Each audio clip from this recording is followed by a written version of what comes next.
If it's like your kid will eat a wide variety of flavors, but only one texture, that is maybe something to look into. You still can have these issues that lead to ineffective and inefficient feeding. I had my own children, and my second was actually born with a tongue tie. Like, I looked at him in the hospital and of course was like, oh, my sweet baby, but also looked in his mouth like, hey, that's not supposed to be there. But there absolutely are a lot of ties being missed, because I will see them in older children who come for their dental visits at like 1 and 2 and 3 and 4. How parents can stop their baby's feeding struggles due to tongue tie.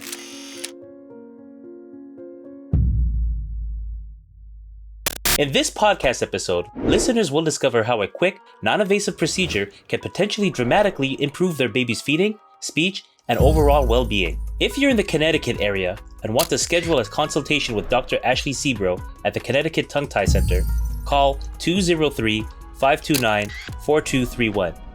She's available 4 days a week and ready to help with your nursing journey. For more information, visit tonguetiect.com.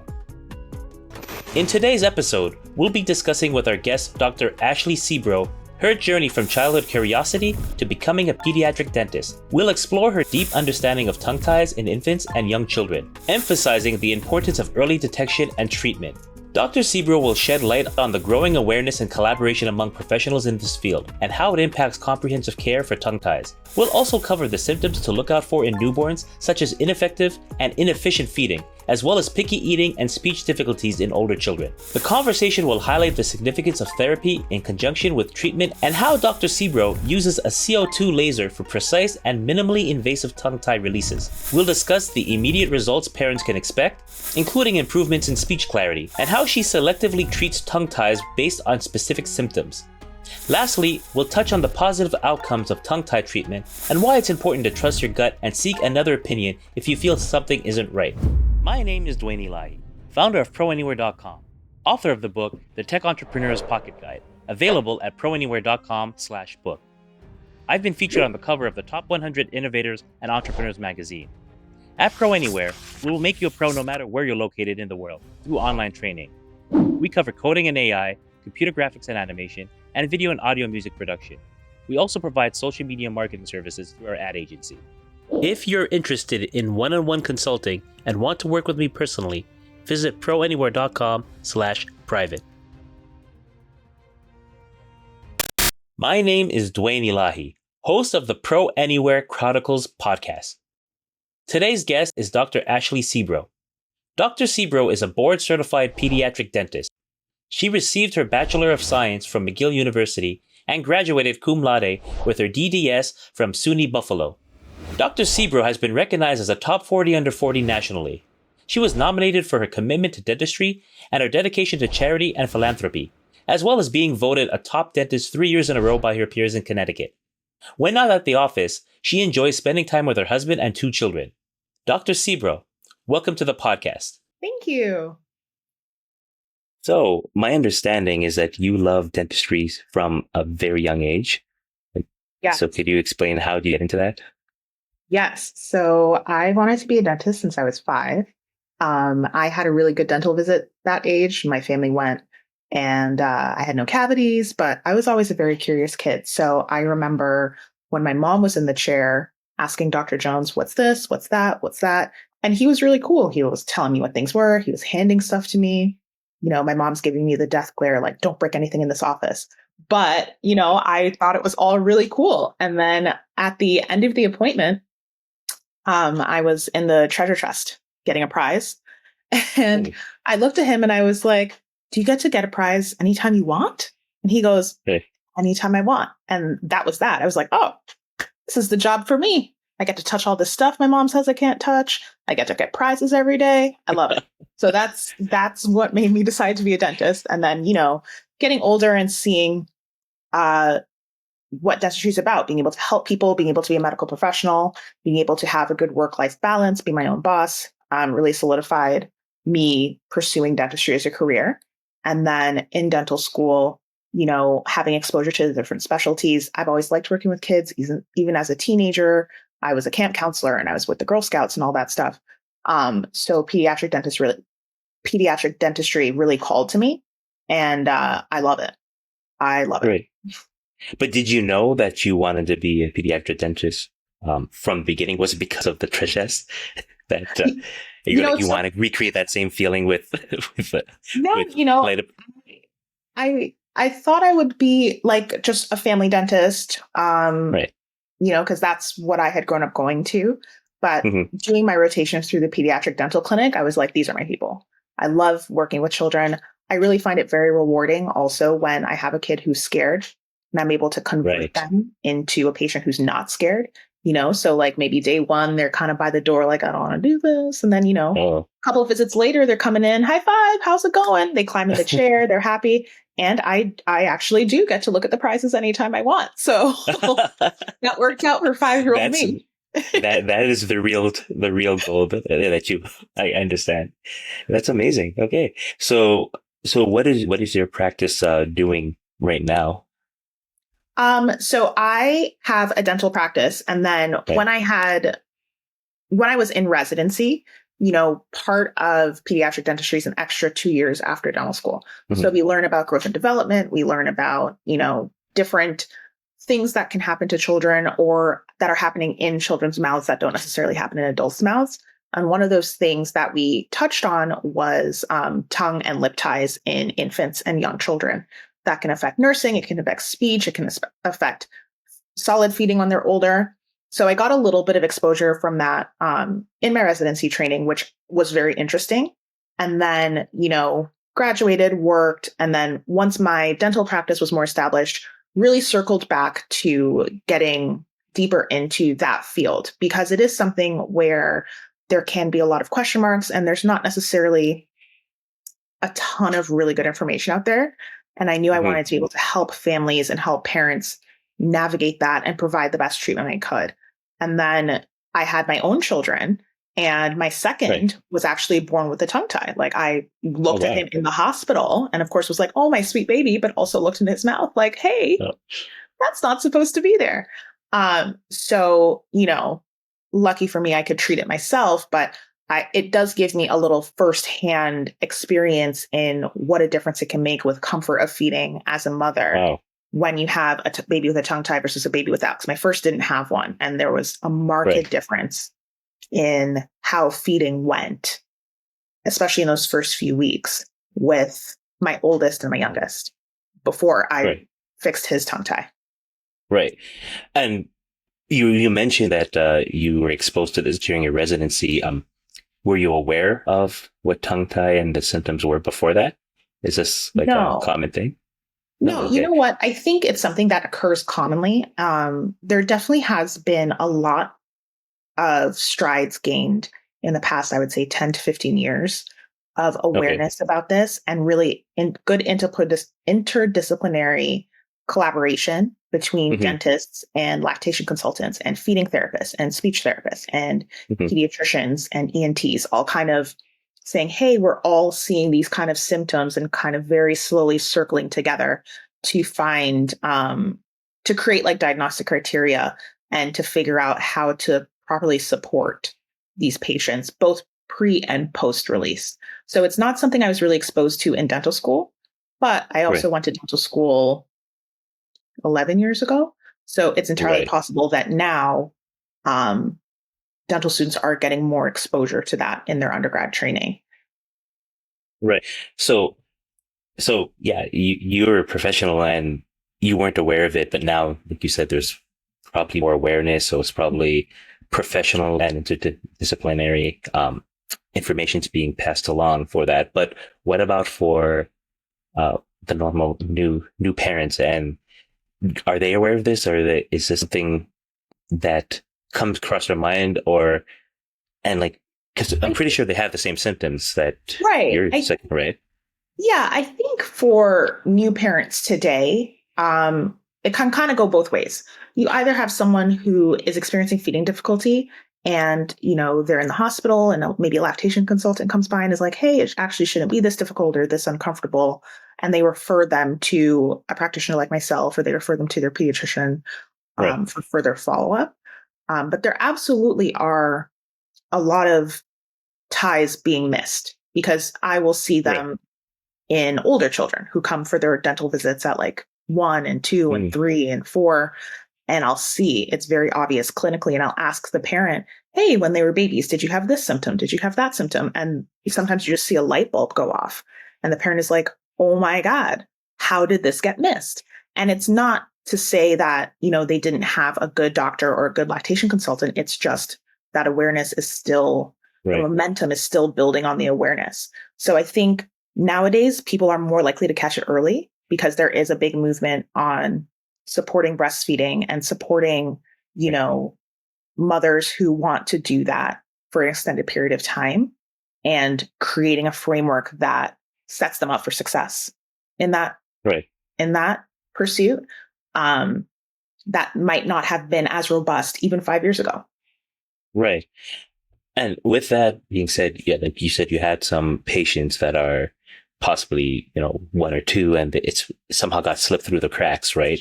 What are those symptoms that possibly, parents are seeing with their child or their infant or newborn right now, and that they could actually say, hey, this might be the cause of the issue and look into it? So you mean like in an older child? Well, let's start off with it. Oh, well, yeah, just in general, let's say a newborn, right? Like, because if you want to catch it early and also in an older child, let's start with the newborn. So for newborns, I mean, nursing is difficult either way, especially if you've never had a baby before. Like, it's a whole, you're both learning, right? You're learning as the parent, the baby is learning. So it's a 2-part thing. It's the nursing dyad. Symptoms of a tongue tie and or a lip tie can include painful nursing. It's not like comfortable right away, but it shouldn't feel painful. And when I say painful, I mean, it is like razor blades. You're like, I hate this. So it shouldn't feel like that. Babies making clicking noises, like when they're feeding, that's not typical. Feeding is silent. You should really only hear swallowing or like, breathing. You shouldn't be hearing like mouth noises. Sucking blisters on the lip. You can see sometimes for babies who have a lip tie. Babies who spit up and have colicky symptoms often are swallowing a lot of air, or reflux or swallowing a lot of air. So it's causing them to spit up often and just be arching and very uncomfortable. Babies who are messy feeders, like they're latched, but milk is leaking out the side. And all of these symptoms appear both on the breast and bottle. So even if somebody is not necessarily breastfeeding and they're bottle feeding their baby, formula, breast milk, whatever, you still can have these issues that lead to ineffective and inefficient feeding. And, the main concern with inefficient feeding in infants is that you want them to gain weight. And so we don't want a baby to be working so hard to eat and not actually getting enough milk transfer that they're burning more energy than they're taking in. Because then, their growth curve, they kind of start to fall off the curve, and that can be detrimental to their well-being. In older children, like let's say 2.5, 3-ish, obviously they're on solids, right? You tend to see some pickiness that is based on texture and not so much on flavor. So, kids are picky. That's normal. But if it's like your kid will eat a wide variety of flavors, but only one texture, that is maybe something to look into to see how's their oral tone? How are the muscles of feeding and speech working together? Are they working properly? Maybe they need feeding therapy. Something that I'm a big advocate of when it comes to these kind of things is that therapy is first. It's very simple to release a tongue tie. I use a CO2 laser. It's minimally invasive, minimal bleeding, easy healing. It's very simple. But if the patient and the parent are not set up in a therapeutic framework, then you're not really giving them the best chance for success. Because the surgical procedure is only one part of it. So when it comes to a baby, for example, I want them to be working with a lactation consultant, because if they're having difficulty and I release it and then they're still having difficulty, maybe they just need a little help over the hump. When we have children who are 2 years old, 3 years old, 4 years old, and they refuse to eat meat unless it's like meat sauce, or they refuse to eat mashed potatoes. They refuse to eat crunchy things, things that require a lot of dexterity of the tongue. Feeding therapy is first before any sort of release, because ultimately we need to kind of reverse the aversion that these kids have, or I shouldn't say reverse, address the aversion that these kids might have to different textures. Because even after I release it, if they're not exposed to it in a low threat way, they're still going to reject it just out of habit. So it is obviously easier to do a release on an infant. They're smaller, they won't remember.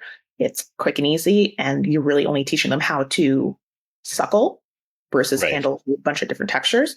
But certainly can be addressed in older children. It just takes a little more doing around both before and after the procedure. Okay. So this is why you want to work with other disciplines, is to pretty much have a holistic approach as opposed to just mechanically just do what needs to be done. And then we're not just going to cut and mark. Yes. Right.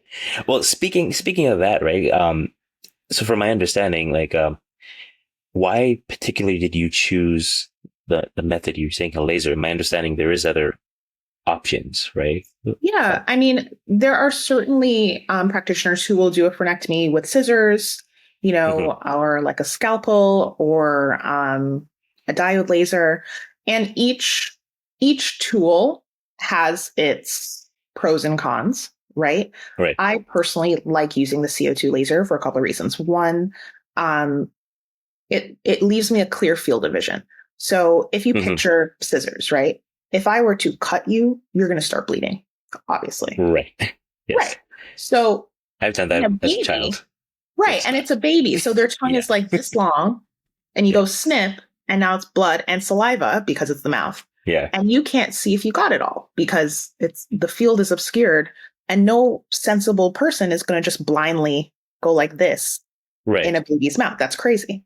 So what I end up seeing often is that tongue ties that are released just kind of like a snip. They don't get all of it. They don't get all of the tissue eliminated. They get a partial release, but they don't get as far back as you could because you can't see, and it's not safe to just cut blindly. Right. A scalpel, you often have the same situation, although I will say most of the scalpel releases are usually happening when a child is under sedation, like an older child. Maybe they're getting their tonsils out, or maybe they're getting ear tubes, or they're just fully sedated. And so you are able to clear the field because you have someone with suction, and you're not dealing with a wiggly baby that you are trying to get in and out. Right. You're not going to sedate a baby to do a tongue tie. That's just, the risk benefit is not there. In my opinion, that you're going to put an infant to sleep to do something like this. It's a little extreme. Right. It's like overkill, right? You don't have to do that. A diode laser is actually what I learned on in residency, and they have their place, but they get a lot hotter. And so you end up with a little more thermal damage under the tongue. And so it's just a little more uncomfortable for the patient when it comes to healing. And then the CO2 laser is lovely because what it does is actually vaporizes the tissue as you go. And so it's warm, it's not hot. And this is based on, I've had older patients who I've done it on. They're like, yeah, it's a little warm, but it doesn't hurt. So it vaporizes the tissue and really lets me go tiny, tiny, tiny by millimeter by millimeter. So I can just get all of the tissue that I'm trying to get. And because it's not inducing bleeding, I can see how far back I'm getting and really eliminate everything. So it leaves a nicer healing site, and the healing is a little less uncomfortable for patients. So that's why I chose that one. And I'm sorry, do they have to be sedated to do this? I don't sedate patients to do this, no. Oh, wow. So for babies, they're swaddled, and we do it real fast, and then they nurse right away. Right. And I mean, the actual procedure of me doing it probably takes about 12 seconds. Wow. Okay. So super fast. Because they're babies. It's small little piece of tissue. It's super thin. It's just, and by the time they start crying, it's back to mom. Right. Or have a bottle, and they just calm down. Right. But the before and after care is what's the before and after care is what is needed. Yeah. For older children and even for adults, I just numb them like I would numb for a cavity. So they just get a little bit of anesthesia right underneath their tongue or in their lip or wherever needs to be treated. And it's numb, and we're good. Right. So, wow. I mean, your approach and the reason why you went there sounds amazing. From my understanding, it's that it doesn't, you get everything because it's with like a scalpel. If you cut, it starts bleeding. You don't get everything at that point. So you kind of get like a partial job. Plus you have blood everywhere. And even that site, that's another thing. You don't have to put them, sedate them for this. And even as a baby, they won't even remember this. It's like 12 seconds, right? And have the before and after care to make sure that's it. And for older, kids, you're basically saying it just feels warm to them because you're vaporizing, right? Yeah. And I mean, It sounds amazing. Yeah. And in my office, like for the one I've done, like 5-year-old, 6-year-old, whatever, I have like TVs on the ceiling and they're just like watching a show and they're just ignoring me for the most part. They're just watching something on TV, zone them out real quick, and they're relaxed. Wow, you have treasure chests and TVs. Your job sounds amazing. I have a treasure tower, actually. What? Okay. Yeah, you put a little. I don't even know what that is. You have like a little machine. It has the toy and it comes on down. Oh, I remember seeing those. I never had one. I think I should visit. I guess I'm probably too old though. I'm sorry. Yes, I only do take children. You can bring your children, but I won't be your dad. Possibly. So, one question about you actually implementing this, like, as the results of implementing your tongue tie treatments, like, what outcome have you observed post the treatment, and is there follow-ups or yeah? So for babies, I mean, it's instant. So I'll usually have a parent, I'll tell them, try to time your appointment where your child is going to be a little bit hungry. And then we'll do the procedure. Then you can feel the difference in the latch and it's instant. And I mean, I know that from firsthand knowledge and also from hearing it from other moms. You latch them on, you're like, oh, okay. Yep. This is what it's supposed to feel like. It's no longer terrible. For the older kids, their speech, oftentimes immediately. So speech is something that can be affected by a tongue tie. It's not that a tongue tie causes a speech problem because, speech delay and stuff is a multifaceted thing. But you can have some challenges with articulation when you have a tongue tie. So especially in words that have a hard R in them, like color, forward, 30, those kind of things.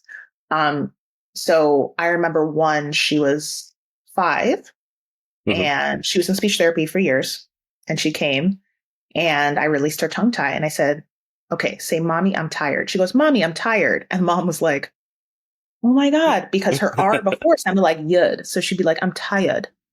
She's not tired. So like immediately that clarity came through. In my adult patients, they report that they have less jaw tension, less neck tension, and just they feel like they can breathe better in terms of nasal breathing and things like that. Because really, your tongue position can affect a lot of things throughout growth and development. The younger you address it, the less likely you'll have those types of issues when you're older. Right. But a lot of the changes, especially if the patient has been in the appropriate therapies before release, the release is just the cherry on top to get you right where you were headed. Right. Okay. But I didn't know anything about that. So not only that, even older kids, if they, their speech, that could be a reason that the parents should, might want to look into as well, the tongue tie procedure. Yeah, I mean, it's hard to tell because a lot of times when you're talking about speech clarity, you really do have to wait until a certain age.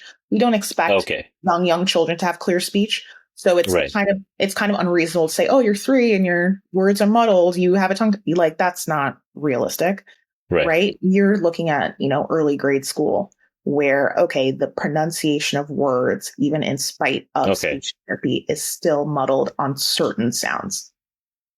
So it's there's a very narrow band where a tongue tie release could help with speech. And I think I do get a lot of consults of like, oh, they're speech delayed and they're 3. And I'm like, that likely has nothing to do with the tongue. I can't tell you that your 3-year-old's not talking because their tongue is tied. Do they have a tongue tie? Maybe. Physically, I see one. But personally, my philosophy is I only treat if we're seeing a symptom. Because the presence of a frenum is not enough of a justification to remove it.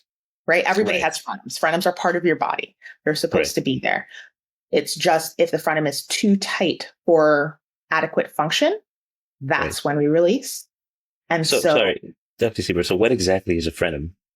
the little piece of that guy Of your tongue? Oh, under okay. your tongue, under your That lip. never knew the name. So- Yes, it's called a frenum. You have frenums okay. all over your body, Right. holding your body together. So if your frenum is Okay. too tight and it's preventing normal function, then we talk about releasing it. But just because you have a prominent frenum under your tongue, for example, because I have patients all the time who come on the dental side of my practice and their tongue is so tight, like I can't move it.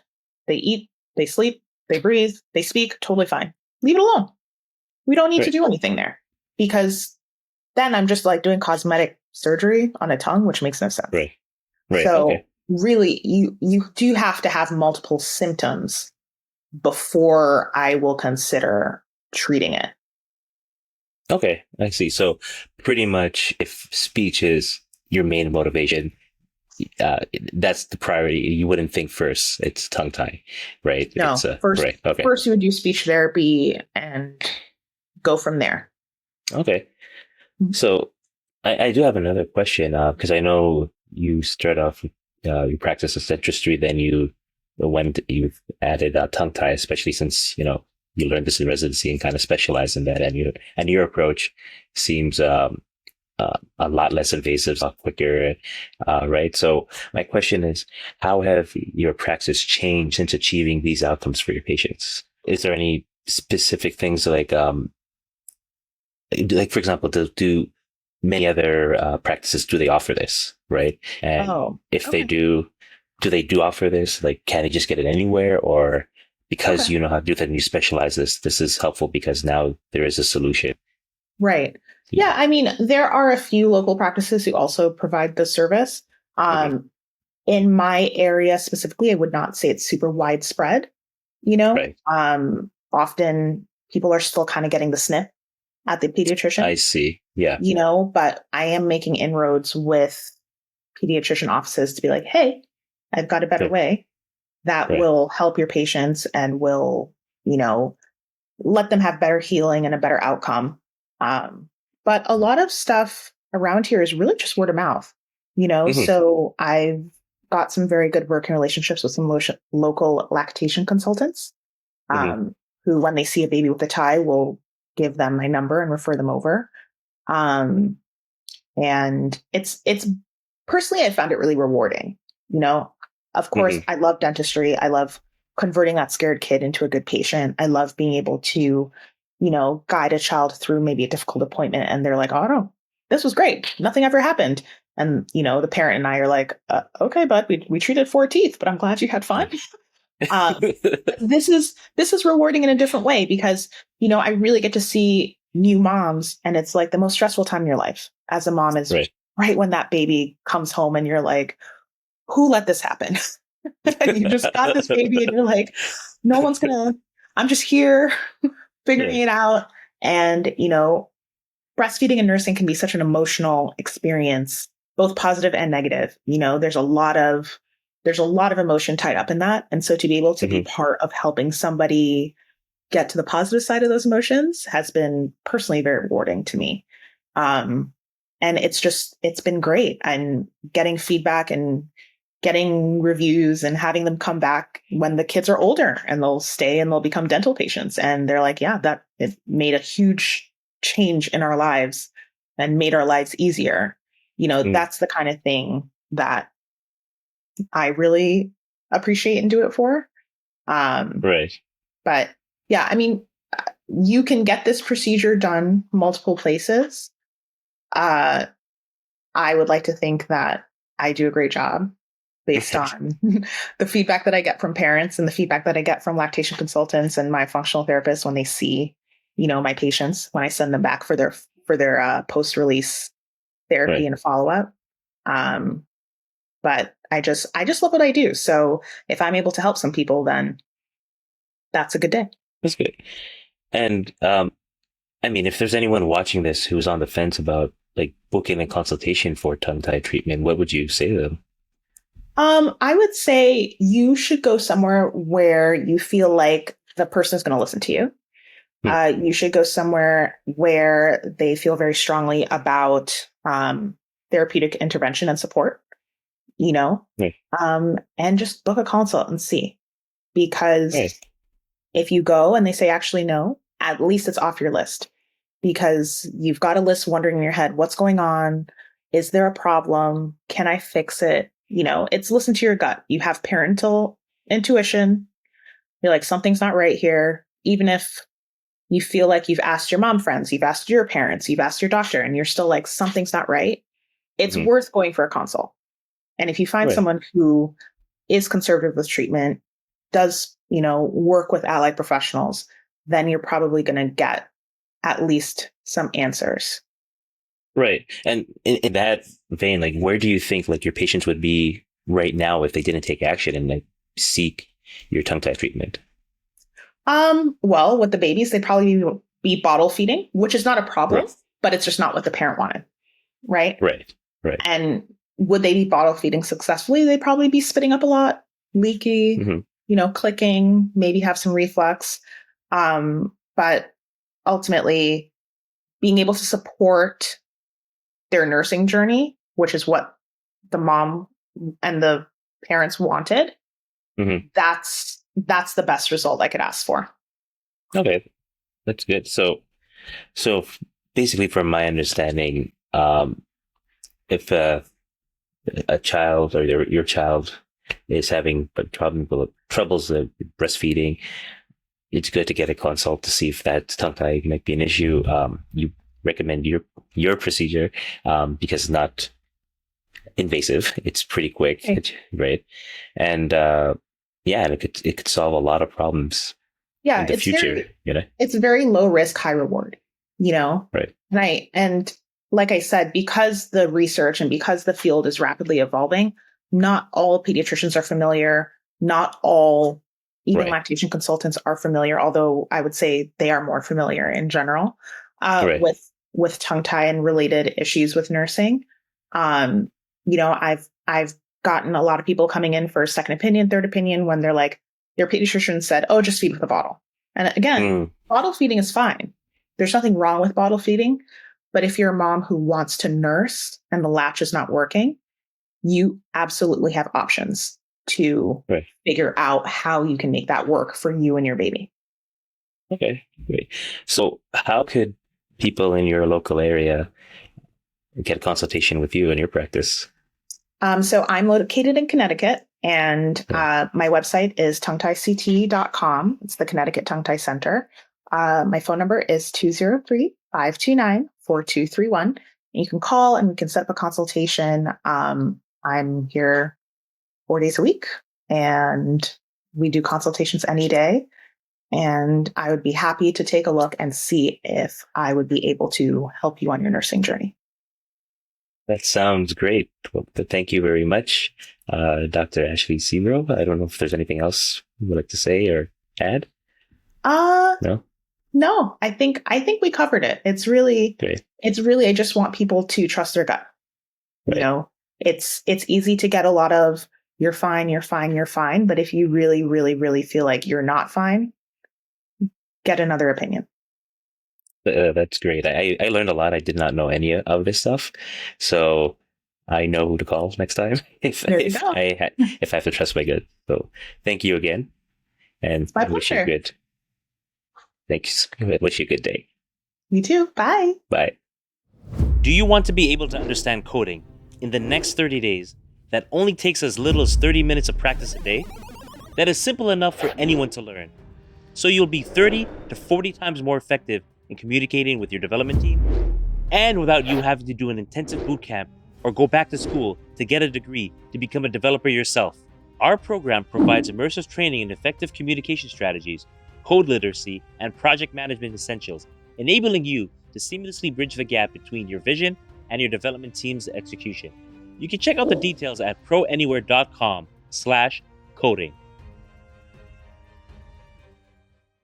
Hi, everyone. Jean-Pierre from Montreal. I wanted to take a few minutes to discuss my experience with taking the program of 30-day code literacy. I'm I'm based in Montreal. I'm an entrepreneur in the health space, and I'm not at all from the technology space. I'm like a microbiologist by trade. I work in healthcare, and I have two businesses in healthcare. And obviously, like anyone, we need to understand how technology goes and how to be able to automate and improve and code and program to be able to have efficiencies with, how business is today.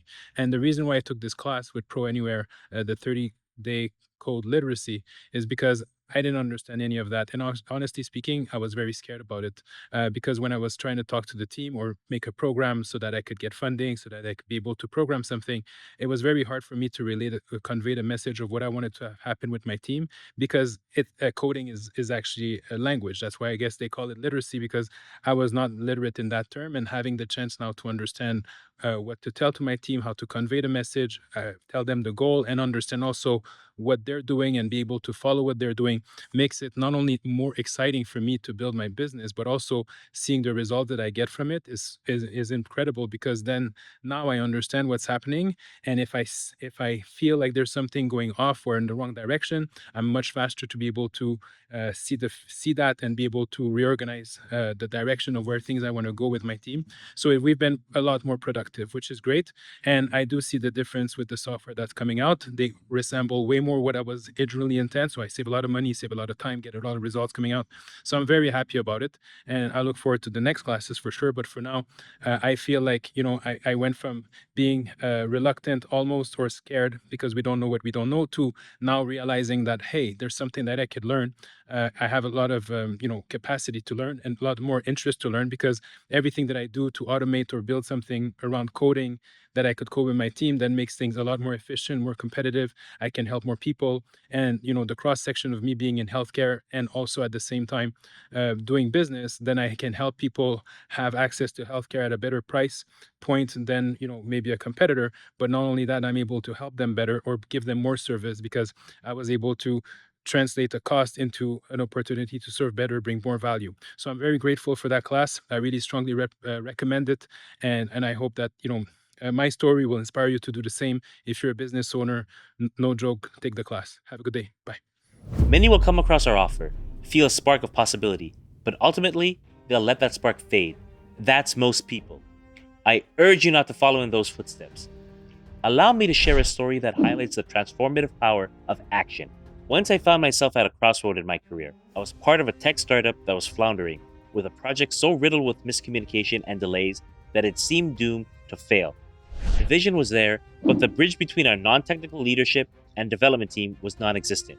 It was a repeating pattern in my career, one that left me feeling like I was always on the brink of something great, only to watch it slip through my fingers. In a moment of clarity, driven by the fear of watching another project implode, I decided to take a leap. I enrolled in a course designed to enhance communication between project managers and developers. It was a commitment of time, of resources, of ego. The thought of embracing a completely new approach was daunting, but the alternative? Remaining stuck in a cycle of frustration and missed opportunities. That decision marked the turning point. The course wasn't just about learning to speak the language of code. It was about reshaping my approach to leadership and collaboration. It empowered me to not only envision the success of our projects, but to actively steer them towards that success. And it worked. Our projects transformed from stagnant to dynamic, from fraught with misunderstanding to characterized by seamless collaboration. It was as if I discovered a new superpower. The impact on my career was immediate and profound. I wasn't just participating in projects, I was leading them to new heights of success. Now, it's your chance. This isn't just about acquiring a new skill set. It's about fundamentally changing how you interact with your team and your projects. It's about moving from the sidelines to being a central figure in your project's success. You have the opportunity to start this journey with us. Visit ProAnywhere.com/coding to explore how our program can transform you from being a project participant into a project superstar.